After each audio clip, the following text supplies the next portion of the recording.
As we've heard from those interventions, the feedback that we've just had, we've already had a really productive couple of days. We've brought together businesses and investors from both sides, from India and the UK, to network, to pitch, to discuss, to share ideas, and that's what they've been doing. And I've seen it happening all around in the last 2 days, in corners of rooms, around tables, over food or drink or whatever it may be, discussions going on that are the point of connection, out of which further developments, further negotiations, ideas spring. So it's been an incredible buzz. On our side, on the delegation, we felt this on the plane on the way over. There was incredible energy, and it's been a real buzz around these meetings. I think it is the continuation of what we started in Chequers. I've always seen this as a sort of two-part exercise. We had the FTA itself, had an excellent meeting in Chequers. It was my privilege to have some of you there and to have the Prime Minister there at Chequers for that historic meeting, and then to have this as the second part of that. And so I see this as a celebration of the partnership between the UK and India, and a clear display of our belief in the potential.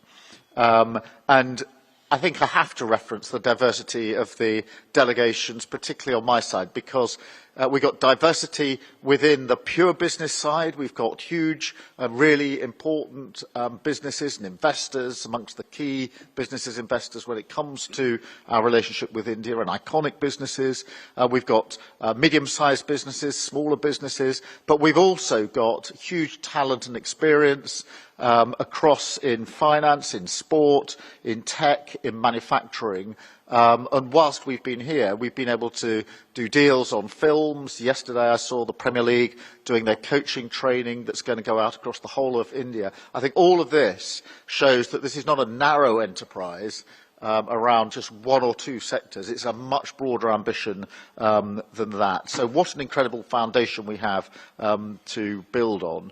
And of course, we build on a solid foundation because billions already flows in trade and investment between our two countries, supporting thousands of jobs in both of our countries. And the trade deal, in a sense, is the chance to take that to the next stage.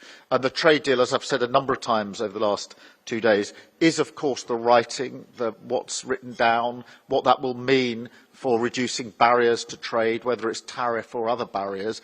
But it's more than that, because it's about mood, it's about confidence, it's about a statement of intent that goes beyond the pure words on the page. And I think we can really see that. When I see the excitement and the discussions going on, and remind myself we haven't yet implemented the FTA, I think that is evidence that the formality is important, will make a big difference, but more than that is the coming together of two great democracies.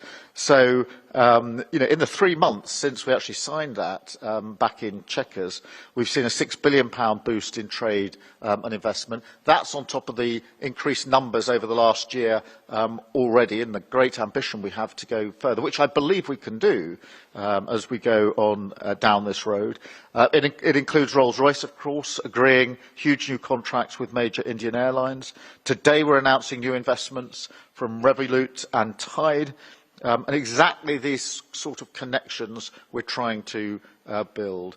And in the past, certainly on the UK side, I feel strongly that governments have negotiated trade deals and then basically left them on the table and walked away and said, well, it's now over to you. I think we've got to do things differently, and governments have to provide more follow-through, support, and make sure that the connections are in the right place. Is there anything a government can do to get on the pitch and help with the work that follows from that? And so instead of building a stadium and then saying to the players, well, over to you, get on with it, we want to be on the pitch with you as well, or at least on the side, like a sort of well-engaged manager or coach. I would rather be on the pitch personally, but you know what I mean. We've got to follow this through. So taking a different approach, we want to be hands-on and make sure that this deal, the potential of this deal, really does deliver. And that's why this forum is really important, because I think this is the opportunity that we have by making sure this forum operates properly, to have both Prime Ministers here, engaging with you, getting the feedback, and that requires us then to take that away in an active way and say, well, what more do we need to do then where there's any issues that can be disentangled? So we want to provide a direct channel for you. Tell us what we need to do to go further and faster to deliver the most from this deal. And I say further and faster.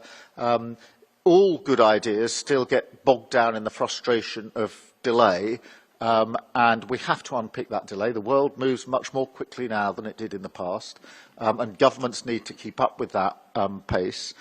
So you need to tell us what we need to do, how things are working, where there are still barriers that need to be taken down, and what more we can do to capitalise on the opportunities. So the message from me is we're here to help. I've got key ministers with me, in Peter and Douglas here, Secretary of State for Business and for Scotland and